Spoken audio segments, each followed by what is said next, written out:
নৱ গগৈ মুখ্যমন্ত্ৰী ডক্টৰ হিমন্ত বিশ্ব শৰ্মাক হিটলাৰৰ সৈতে তুলনা কৰি বিধায়ক অখিল গগৈ বিস্ফোৰক মন্তব্য। উপাসনাস্থলীত মাংস পেলোৱাৰ কাম কেৱল বিজেপি আৰু আৰএছএছে কৰে। এনেকুৱা কাম কোনো পধ্যেই কোনো মুছলমানে কৰিব নোৱাৰে আৰু এই সকলোবিলাক বিজেপি চৰকাৰৰ চক্ৰান্ত। হিন্দু মুছলমানৰ মাজত কাজিয়া লগাই নিৰ্বাচন জিকিব বিচাৰিছে বুলিও বিজেপিয়ে এনেদৰে নিৰ্বাচন জিকিব বিচাৰিছে বুলিও ডাঙৰ মন্তব্য কৰিছে বিধায়ক অখিল গগৈয়ে। এটা ডাঙৰ খবৰ আমি মতল লৈ আহিছোঁ যে উপাসনাস্থলীত মাংস পেলোৱা কাম কেৱল বিজেপি আৰএছএছে কৰে। ডাঙৰ মন্তব্য, বিস্ফোৰক মন্তব্য বিধায়ক অখিল গগৈ। এনেকুৱা কাম কোনো পধ্যে মুছলমানে কৰিব নোৱাৰে, কোনো মুছলমানে এনে কাম নকৰে বুলি এতিয়া মন্তব্য কৰিছে বিধায়ক অখিল গগৈয়ে। আৰু এই সকলোবিলাক বিজেপি চৰকাৰৰ চক্ৰান্ত। বিজেপি চৰকাৰৰ এয়া চক্ৰান্ত আখ্যা অভিযোগ আনিছে বিধায়কগৰাকীয়ে। হিন্দু মুছলমানৰ মাজত কাজিয়া লগাই নিৰ্বাচন জিকিব বিচাৰিছে এতিয়া ভাৰতীয় জনতা পাৰ্টীয়ে। আৰু মন্দিৰৰ মূৰ্তি ভঙা কামো বিজেপি চৰকাৰে কৰে বুলি এতিয়া অভিযোগ বিধায়কগৰাকীৰ। ডাঙৰ মন্তব্য, মুছলমানৰ ঘৰ ভাঙিলে হিন্দুৰ ভোট পাব বুলি ভাবিছে, কল্পনা কৰিছে বিজেপিয়ে। আৰু হিটলাৰৰ দৰে কাম কৰিছে মুখ্যমন্ত্ৰী হিমন্ত বিশ্ব শৰ্মাই। এনে এক ডাঙৰ মন্তব্য কৰিছে বিধায়কগৰাকীয়ে। গোৱালপাৰাত উপস্থিত হৈ উচ্ছেদিতৰ কাষলৈ গৈ মুখ্যমন্ত্ৰীক হিটলাৰৰ সৈতে আখ্যা দিছে বা হিটলাৰ আখ্যা দিছে বিধায়ক অখিল গগৈয়ে। উপাসনাস্থলীত, ধৰ্মীয় উপাসনাস্থলীত বিশেষ মাংস হওক বা গাহৰি মাংস পেলোৱা কাম কেৱল বিজেপি আৰু আৰএছএছে কৰে বুলি এতিয়া অভিযোগ আনিছে। আৰু এনেকুৱা কাম কোনো পধ্যে কোনো এগৰাকী মুছলমানে কৰিব নোৱাৰে, কোনো মুছলমানে এনে কাম কৰিব নোৱাৰে বা নকৰে। আৰু এই সকলোবিলাক বিজেপি চৰকাৰৰ চক্ৰান্ত আখ্যা দিছে, মহা বিস্ফোৰক অভিযোগ আনিছে এতিয়া বিধায়ক অখিল গগৈয়ে। লগতে কৈছে হিন্দু মুছলমানৰ মাজত কাজিয়া লগাই নিৰ্বাচন জয়ী হ'ব বিচাৰিছে বা নিৰ্বাচনী বৈতৰণি পাৰ হ'ব বিচাৰিছে ভাৰতীয় জনতা পাৰ্টীয়ে। মন্দিৰৰ মূৰ্তি ভঙা যি কাম, সেই কামো বিজেপি চৰকাৰেই কৰে বুলি মহা বিস্ফোৰক অভিযোগ বিধায়ক অখিল গগৈ। আৰু মুছলমানৰ ঘৰ ভাঙিলে হিন্দুৰ ভোট পাব বুলি বা হিন্দুৰ ভোট আদায় কৰিব পাৰিব বুলি ভাবিছে ভাৰতীয় জনতা পাৰ্টীয়ে, কিন্তু সেয়া অথলে যাব বুলিও উল্লেখ কৰিছে। আৰু হিটলাৰৰ দৰে কাম কৰিছে হিমন্ত বিশ্ব শৰ্মাই। মুখ্যমন্ত্ৰীগৰাকীৰ বিৰুদ্ধেও মহা অভিযোগ। উচ্ছেদিতৰ কাষলৈ গৈ মুখ্যমন্ত্ৰীক হিটলাৰ আখ্যা বিধায়ক অখিল গগৈ। মন্তব্য আছে, কি কৈছিল বিজেপি আৰএছএছক উদ্দেশ্যি, লগতে মুখ্যমন্ত্ৰী ডক্টৰ হিমন্ত বিশ্ব শৰ্মা কেনেদৰে কটাক্ষ কৰিছে, সমালোচনা কৰিছে বিধায়ক অখিল গগৈয়ে। মন্তব্য আগবঢ়াইছে। ৰচিদবিলাক দিছে মানুহবিলাকে, মাংস পেলোৱা এইটো মছজিদত আৰু গৰু মাংস পেলোৱা মন্দিৰত, এইবিলাক কাম হিমন্ত বিশ্ব শৰ্মাৰ চৰকাৰ আৰু বিজেপি আৰএছএছে কৰে। এইবিলাক কাম বেলেগ কোনো সাধাৰণ মানুহে নকৰে। মুছলমান মানুহে ভয়তে ঘৰ এৰি যিবিলাক মানুহে পলাই ফুৰিছে, হিমন্ত বিশ্ব শৰ্মাই উচ্ছেদ কৰাৰ আগতে জাননী দিছে ঘৰ ভাং। গোটেই মানুহে দৌৰি দৌৰি ঘৰ ভাঙি পলাই ফুৰিছে। সেই মানুহে কোনোবাই আকৌ নিজৰ মূৰৰ ওপৰত মাৰ পেলাবৰ কাৰণে কোনোবাই গৈ মানে মন্দিৰত গৈ গৰু মাংস পেলাবলৈ যাব নেকি? আপুনি কওকচোন। যিটো অৱস্থা হৈছে আজি মন্দিৰত গৈ এই ভাঙিছে যে, এতিয়া সেই যিটো মানুহে ভাঙিছে বুলি ওলাইছে সেইটোতো আমাৰ এই গোৱালপাৰাৰ মানুহ নহয় নহয়, এইটো ক'ৰ মানুহ বুলি কৈছে? জলেশ্বৰৰ। এই জলেশ্বৰৰ পৰা মানুহ এটা আহি ইয়াত সেইটো ভাঙিব পাৰে নেকি? এইচব একদম বিজেপি চৰকাৰখনৰ একোটা চক্ৰান্ত। হিন্দু মুছলমানৰ কাজিয়া লগাই ভোট জিকি নিৰ্বাচনী বৈতৰণি 2026 চন পাৰ হ'বৰ কাৰণে এই ব্যৱস্থা কৰিছে। এই কাম কৰা উচিত নহয়। প্ৰথম কথা, মন্দিৰত যে এই যে মূৰ্তি ভাঙিছে তাক মই নিন্দা কৰিছোঁ, এইটো বেয়া কাম। কিন্তু কৰোৱাইছে বিজেপি চৰকাৰে অকল ভোট পাবৰ কাৰণে, যে মুছলমানৰ ঘৰ ভাঙি দিলে হিন্দুৱে ভোট দিব বেছিকৈ আমাক। সেইটো কাৰণে তেওঁ যিধৰণে মুছলমানৰ ঘৰ ভাঙিছে, এইটোৱে তেওঁ ভোট পাব হয়, কিন্তু তেওঁ পাপ লগাটো খাটাং। ইমান হাজাৰ হাজাৰ পৰিয়াল, কালি ধুবুৰী গৈছোঁ, বিলাচীপাৰা, চাপৰত শ পৰিয়াল 3500 বিঘা মাটি উচ্ছেদ কৰি আছে। আজি ইয়াত গোৱালপাৰাৰ হাছিলা বিললৈ আহিলোঁ। 98টা পৰিয়াল এতিয়ালৈকে ভ্ৰমণ কৰিলোঁ আৰু বাকী পৰিয়ালবিলাক ভ্ৰমণ কৰিবলৈ গৈ আছোঁ। আকৌ গোৱালপাৰাৰে আৰু এইটো কি কয় ৰাক্ষসিনী পাহাৰ আছে, তাতো এই উচ্ছেদৰ জাননী। সেইকাৰণে মই অসমৰ মুখ্যমন্ত্ৰীৰ এটা সাক্ষাৎকাৰ বিচাৰি আছোঁ, এপইণ্টমেণ্ট বিচাৰি আছোঁ। এপইণ্টমেণ্ট বিচাৰি মই সংখ্যালঘুৰ অৱস্থাত তেওঁৰ দিনত কেনেকুৱা হৈছে সেইটো তেখেতৰ ওচৰত মই বৰ্ণনা কৰিব কৈছোঁ। আৰু মই ক'ব কৈছোঁ যে যদি সঁচাকৈ বাংলাদেশী আছে খেদি দিয়ক। তেওঁ বাংলাদেশী বুলি চিঞৰি আছে নহয় এইকেইদিন। যদি বাংলাদেশী আছে ময়ো আহিম তেওঁৰ লগত, চব বাংলাদেশীবিলাকক আমি বাংলাদেশলৈ পঠিয়াই দিম। কিন্তু যিবিলাক অসমীয়া মানুহ, যি 71 চনৰ আগতে অহা, মোকতো ইয়াত 52 চনৰ ভোটাৰ তালিকাৰ গোটেই লিষ্ট দেখুৱাইছে। NRCৰ 1952ৰ NRCৰ কপি দেখুৱাইছে মানুহে ঘৰে ঘৰে। ইয়াততো মোক 1984 চনৰ পৰা এই হাছিলা বিলৰ পাৰত খাজনা দি থকাৰ ৰচিদবিলাক দিছে মানুহবিলাকে 1984 চনৰ পৰা 41 বছৰ ধৰি।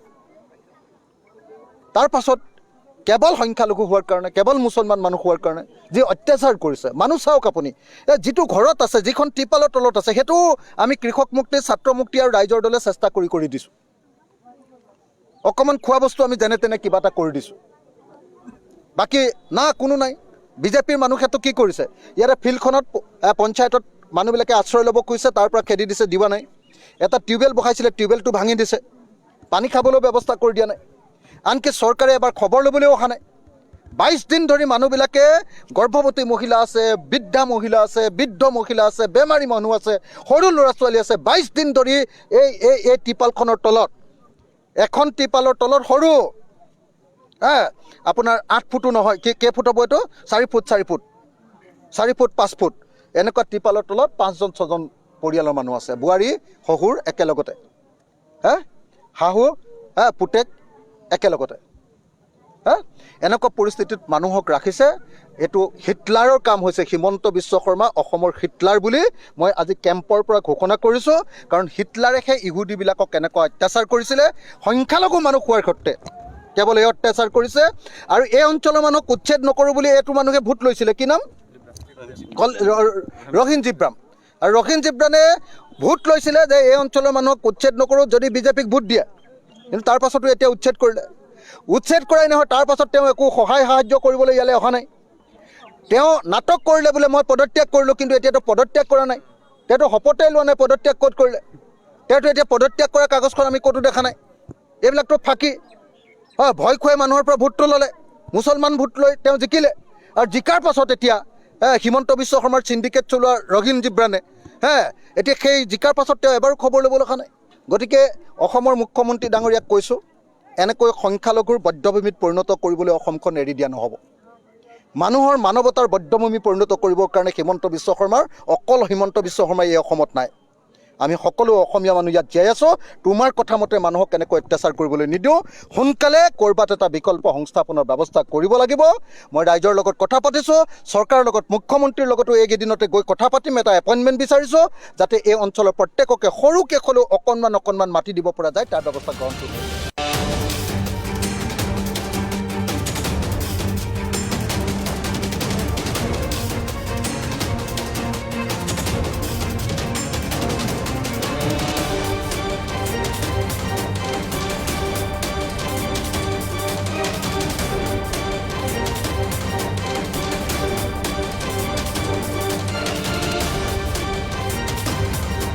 মাংস পেলোৱা এইটো মছজিদত আৰু গৰু মাংস পেলোৱা মন্দিৰত, এইবিলাক কাম হিমন্ত বিশ্ব শৰ্মাৰ চৰকাৰ আৰু বিজেপি RSSে কৰে।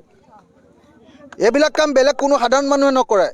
মুছলমান মানুহে ভয়তে ঘৰ এৰি যিবিলাক মানুহে পলাই ফুৰিছে, হিমন্ত বিশ্ব শৰ্মাই উচ্ছেদ কৰাৰ আগতে জাননী দিছে ঘৰ ভাং। গোটেই মানুহে দৌৰি ঘৰ ভাঙি পলাই ফুৰিছে। সেই মানুহে কোনোবাই আকৌ নিজৰ মূৰৰ ওপৰত মাৰ পেলাবৰ কাৰণে কোনোবাই গৈ মানে মন্দিৰত গৈ গৰু মাংস পেলাবলৈ যাব নেকি? আপুনি কওকচোন, যিটো অৱস্থা হৈছে। আজি মন্দিৰত গৈ এই ভাঙিছে যে, এতিয়া সেই যিটো মানুহে ভাঙিছে বুলি ওলাইছে, সেইটোতো আমাৰ এই গোৱালপাৰাৰ মানুহ নহয়। এইটো ক'ৰ মানুহ বুলি কৈছে? জলেশ্বৰৰ। এই জলেশ্বৰৰ পৰা মানুহ এটা আহি ইয়াত সেইটো ভাঙিব পাৰে নেকি? এইচব একদম বিজেপি চৰকাৰখনৰ একোটা চক্ৰান্ত। হিন্দু মুছলমানৰ কাজিয়া লগাই ভোট জিকি নিৰ্বাচনী বৰ্তনী 2026 চন পাৰ হ'বৰ কাৰণে এই ব্যৱস্থা কৰিছে। এই কাম কৰা উচিত নহয়। প্ৰথম কথা, মন্দিৰত যে এই যে মূৰ্তি ভাঙিছে তাক মই নিন্দা কৰিছোঁ, এইটো বেয়া কাম। কিন্তু কৰোৱাইছে বিজেপি চৰকাৰে অকল ভোট পাবৰ কাৰণে, যে মুছলমানৰ ঘৰ ভাঙি দিলে হিন্দুৱে ভোট দিব বেছিকৈ আমাক। সেইটো কাৰণে তেওঁ যিধৰণে মুছলমানৰ ঘৰ ভাঙিছে, এইটোৱে তেওঁ ভোট পাব হয়, কিন্তু তেওঁ পাপ লগাটো খাটাং। ইমান হাজাৰ পৰিয়াল, কালি ধুবুৰী গৈছোঁ, বিলাচীপাৰা, চাপৰত শ পৰিয়াল, 3500 বিঘা মাটি উচ্ছেদ কৰি আছে। আজি ইয়াত গোৱালপাৰাৰ হাছিলা বিললৈ আহিলোঁ। 98টা পৰিয়াল এতিয়ালৈকে ভ্ৰমণ কৰিলোঁ, আৰু বাকী পৰিয়ালবিলাক ভ্ৰমণ কৰিবলৈ গৈ আছোঁ। আকৌ গোৱালপাৰাৰে আৰু এইটো কি কয়, ৰাক্ষসিনী পাহাৰ আছে, তাতো এই উচ্ছেদৰ জাননী। সেইকাৰণে মই অসমৰ মুখ্যমন্ত্ৰীৰ এটা সাক্ষাৎকাৰ বিচাৰি আছোঁ, এপইণ্টমেণ্ট বিচাৰি আছোঁ। এপইণ্টমেণ্ট বিচাৰি মই সংখ্যালঘুৰ অৱস্থাত তেওঁৰ দিনত কেনেকুৱা হৈছে সেইটো তেখেতৰ ওচৰত মই বৰ্ণনা কৰিব কৈছোঁ। আৰু মই ক'ব খুজিছোঁ যে যদি সঁচাকৈ বাংলাদেশী আছে খেদি দিয়ক। তেওঁ বাংলাদেশী বুলি চিঞৰি আছে নহয় এইকেইদিন। যদি বাংলাদেশী আছে ময়ো আহিম তেওঁৰ লগত, চব বাংলাদেশীবিলাকক আমি বাংলাদেশলৈ পঠিয়াই দিম। কিন্তু যিবিলাক অসমীয়া মানুহ, যি 71 চনৰ আগতে অহা, মোকতো ইয়াত 52 চনৰ ভোটাৰ তালিকাৰ গোটেই লিষ্ট দেখুৱাইছে। NRCৰ 1952ৰ NRCৰ কপি দেখুৱাইছে মানুহে ঘৰে ঘৰে। ইয়াততো মোক 1984 চনৰ পৰা এই হাছিলা বিলৰ পাৰত খাজনা দি থকাৰ ৰচিদবিলাক দিছে মানুহবিলাকে 1984 চনৰ পৰা 41 বছৰ ধৰি। তাৰ পাছত কেৱল সংখ্যালঘু হোৱাৰ কাৰণে, কেৱল মুছলমান মানুহ হোৱাৰ কাৰণে যি অত্যাচাৰ কৰিছে। মানুহ চাওক আপুনি, যিটো ঘৰত আছে, যিখন টিপালৰ তলত আছে, সেইটো আমি কৃষক মুক্তি, ছাত্ৰ মুক্তি আৰু ৰাইজৰ দলে চেষ্টা কৰি দিছোঁ। অকণমান খোৱা বস্তু আমি যেনে তেনে কিবা এটা কৰি দিছোঁ। বাকী না কোনো নাই। বিজেপিৰ মানুহেতো কি কৰিছে, ইয়াতে ফিল্ডখনত পঞ্চায়তত মানুহবিলাকে আশ্ৰয় ল'ব খুজিছে, তাৰ পৰা খেদি দিছে, দিবা নাই। এটা টিউবৱেল বহাইছিলে, টিউবৱেলটো ভাঙি দিছে, পানী খাবলৈ ব্যৱস্থা কৰি দিয়া নাই। আনকি চৰকাৰে এবাৰ খবৰ ল'বলৈও অহা নাই। 22 দিন ধৰি মানুহবিলাকে, গৰ্ভৱতী মহিলা আছে, বৃদ্ধা মহিলা আছে, বৃদ্ধ মহিলা আছে, বেমাৰী মানুহ আছে, সৰু ল'ৰা ছোৱালী আছে, 22 দিন ধৰি এই টিপালখনৰ তলত, এখন টিপালৰ তলত সৰু আপোনাৰ 8 ফুটো নহয়, কেই ফুট হ'ব এইটো, 4 ফুট 5 ফুট এনেকুৱা টিপালৰ তলত 5জন 6জন পৰিয়ালৰ মানুহ আছে। বোৱাৰী শহুৰ একেলগতে, শাহু পুতেক একেলগতে। এনেকুৱা পৰিস্থিতিত মানুহক ৰাখিছে। এইটো হিটলাৰৰ কাম হৈছে। হিমন্ত বিশ্ব শৰ্মা অসমৰ হিটলাৰ বুলি মই আজি কেম্পৰ পৰা ঘোষণা কৰিছোঁ। কাৰণ হিটলাৰে সেই ইহুদীবিলাকক কেনেকুৱা অত্যাচাৰ কৰিছিলে, সংখ্যালঘু মানুহ হোৱাৰ ক্ষেত্ৰত কেৱল এই অত্যাচাৰ কৰিছে। আৰু এই অঞ্চলৰ মানুহক উচ্ছেদ নকৰোঁ বুলি এইটো মানুহে ভোট লৈছিলে, কি নাম, ৰহিন জিব্ৰাম। আৰু ৰহিন জিব্ৰানে ভোট লৈছিলে যে এই অঞ্চলৰ মানুহক উচ্ছেদ নকৰোঁ যদি বিজেপিক ভোট দিয়ে। কিন্তু তাৰ পাছতো এতিয়া উচ্ছেদ কৰিলে। উচ্ছেদ কৰাই নহয়, তাৰ পাছত তেওঁ একো সহায় সাহায্য কৰিবলৈ ইয়ালৈ অহা নাই। তেওঁ নাটক কৰিলে বোলে মই পদত্যাগ কৰিলোঁ, কিন্তু এতিয়াতো পদত্যাগ কৰা নাই। তেওঁতো শপতেই লোৱা নাই পদত্যাগ ক'ত কৰিলে। তেওঁতো এতিয়া পদত্যাগ কৰা কাগজখন আমি ক'তো দেখা নাই। এইবিলাকতো ফাঁকি। ভয় খুৱাই মানুহৰ পৰা ভোটটো ল'লে, মুছলমান ভোট লৈ তেওঁ জিকিলে। আৰু জিকাৰ পাছত এতিয়া হিমন্ত বিশ্ব শৰ্মাৰ চিণ্ডিকেট চলোৱা ৰহিন জিব্ৰানে এতিয়া সেই জিকাৰ পাছত তেওঁ এবাৰো খবৰ ল'বলৈ অহা নাই। গতিকে অসমৰ মুখ্যমন্ত্ৰী ডাঙৰীয়াক কৈছোঁ, এনেকৈ সংখ্যালঘুৰ বধ্যভূমিত পৰিণত কৰিবলৈ অসমখন এৰি দিয়া নহ'ব। মানুহৰ মানৱতাৰ বধ্যভূমি পৰিণত কৰিবৰ কাৰণে হিমন্ত বিশ্ব শৰ্মাৰ, অকল হিমন্ত বিশ্ব শৰ্মাই এই অসমত নাই। আমি সকলো অসমীয়া মানুহ ইয়াত জীয়াই আছোঁ। তোমাৰ কথা মতে মানুহক কেনেকৈ অত্যাচাৰ কৰিবলৈ নিদিওঁ। সোনকালে ক'ৰবাত এটা বিকল্প সংস্থাপনৰ ব্যৱস্থা কৰিব লাগিব। মই ৰাইজৰ লগত কথা পাতিছোঁ, চৰকাৰৰ লগত, মুখ্যমন্ত্ৰীৰ লগতো এইকেইদিনতে গৈ কথা পাতিম। এটা এপইণ্টমেণ্ট বিচাৰিছোঁ যাতে এই অঞ্চলৰ প্ৰত্যেককে সৰুকৈ হ'লেও অকণমান মাটি দিব পৰা যায়, তাৰ ব্যৱস্থা গ্ৰহণ কৰিব।